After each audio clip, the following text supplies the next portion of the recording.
Jeffrey tells us that being memorable often requires little quirky things like being able to dress differently. And I'm just giving you a little teaser of what that looks like. We'll talk about it in a little more detail later. But this guy, very iconic, very memorable. He's very famous, depending on what kind of industry you're in. You may or may not have heard of him, but we're going to talk about him later. But before we get into that, I want to ask a question. Which is more important? Brand awareness or brand perception? Now, if we look at the research, companies tend to be more interested in brand perception, particularly when they're in business to business. And I don't know what your personal branding goals are. Sometimes it's developing a reputation among other businesses, so they hire you perhaps as a consultant or as a book writer. Or maybe it's a business to consumer where you're just trying to be known on Instagram among millions of people for your fashion. But in either case, there may be a bias in your mind that brand perception is more important. It's not that not enough people know about you, but it's more, what do they think of you? Oh, I don't like her. She's a little bit annoying. I know an influencer, for example, who I don't particularly like, because I find she seems phony. She sounds like she's lying when she's talking. But it doesn't really matter, because she's famous. And one of the reasons that she's able to stand out is probably because she has overly dramatic gesture. She talks in overly dramatic ways. That gets attention. So the fact that I perceive her a bit negative because I think she's fake doesn't really matter, because from a business perspective, she has broad brand awareness. And that's what the research shows. Brand awareness is significantly more important than brand perception. And companies spend a lot of time, individuals spend a lot of time worrying about what people think of them. But the reality is most people just aren't thinking about you. They don't even know you exist. Even if they knew you existed, maybe it was for like a split second, they saw your ad, they saw your YouTube video, and then they went somewhere else and forgot about you.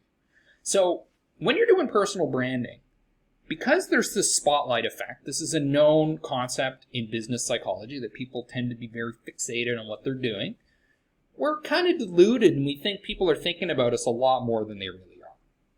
No, they're thinking about what they want to eat, they're thinking about their favorite musician, they're thinking about school, they're thinking about their job.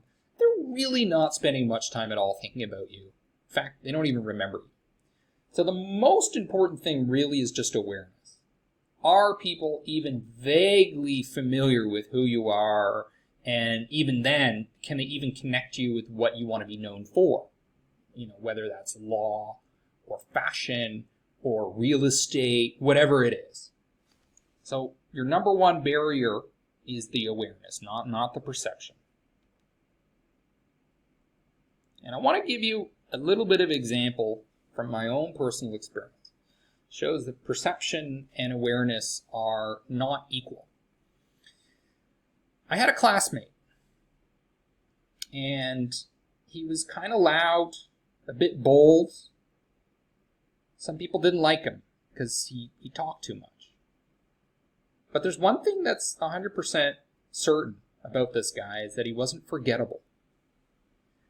Sure, he didn't always have the right answers. Sometimes he was too vocal about things that he really didn't understand. But the point is that he stood out. And people like this are successful. And this guy was successful. And you know what? I'd like to work with him. He had enthusiasm. He had energy. He was a personality. He wasn't just another kid in the class. That's the kind of personal brand that's important. You know why? Because there's brand awareness there. And brand awareness matters more than perception. So did this guy have some quirks that you thought were negative? Sure. He also has some good quirks too. But it doesn't really matter. The point is he's remembered. And because he's remembered, he's going to be considered. Going to be considered for a promotion, going to be considered to get hired, going to be considered when somebody's looking through YouTube videos and they're deciding who they want to click.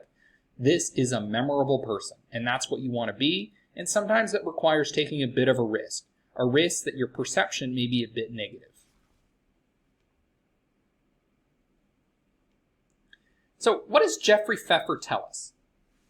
He tells us You need to get noticed. You need to stand out. Because if you look at this blurry photo, look at the background. There's a crowd of people. Does anybody here stand out? Not a single person. It's just a haze. It's just a blur. That's your challenge. How do you stand out? How do you get noticed? Now, I was a division director in Toastmasters International, so I've done a lot of public speaking. I got used to standing out. When I was at Sony PlayStation, I would give public speeches to the entire marketing department.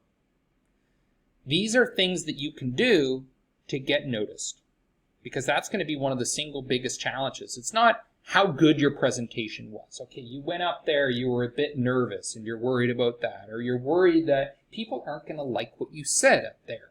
So the perception doesn't matter as much as the fact that you were there, because otherwise you're just somebody else on YouTube, somebody else on Instagram among the flood of information and people that are out there. Okay, stand out, get noticed, and one of the easiest ways to do it, join Toastmasters, do things like public speaking. Warren Buffett, for example.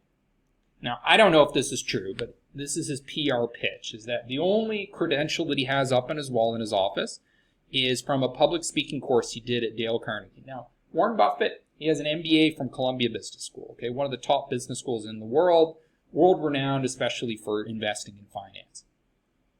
But apparently he doesn't have his Columbia MBA up on the wall. He has his Dale Carnegie public speaking course because that's what gave him the confidence, and it's something that empowers you to be able to stand out. Now, let's look at some other advice that Jeffrey Pfeffer's given us.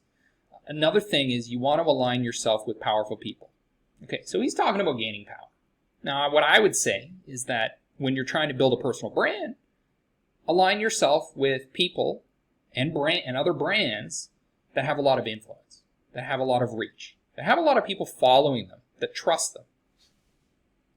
And one of the easiest ways to do that is with the tool that I can't shut up about. It's called SparkToro. You go to SparkToro, and for free, to a limit, you're able to identify who it is that influences your target customers, or your target audience, the followership that you want. So you can go in here and you can say, okay, the people that I want following me are people that talk about marketing. And you can change the criteria too. Maybe it's people in their profile that have the name, that have the title product manager, or people that are interested in fashion. Whatever it is, put it in. SparkToro is going to spit out a list of influencers, podcasters, YouTubers, authors, publications, brands, associations that already have a lot of influence among your target audiences. And what you want to do is you want to take your personal brand and you want to tie it to those brands that those people already follow. And then this association, this neuron association is going to happen in their mind that when I remember this brand, I'm also going to remember your brand. Okay? You want to build those associations. And one of the fastest ways to build your brand awareness, to build your memorability, is to align yourself with these influencers, these publications, these brands that people already follow. And I'm going to show you some examples of that in a moment.